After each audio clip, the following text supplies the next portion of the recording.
जय माँ वैष्णवी देवी। आज जेहेतु हनुमान जयंती से आम मंदिर जाइलु।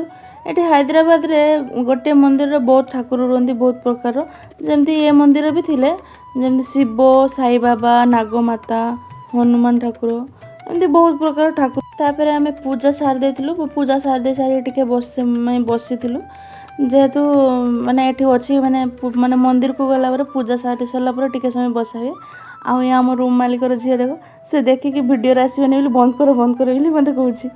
तापर ये मंदिर के प्रसाद माने दिया होता अन्नदान होता जेहेतु आज हनुमान जयंती अच्छी से प्रसाद दिया होता। तो आम प्रसाद खाई प्रसाद खाई सारा घर को पलि आसलु। रास्तार आसला बेले देखलु ये गोटे राली चलती माने जेहेतु आज हनुमान जयंती से राली चलती बहुत बड़ राली भी थिला बहुत पब्लिक भी होता। माने कहबे तो आपन आड़े हनुमान जयंती राली हुए कि नहीं। रही जय जगन्नाथ।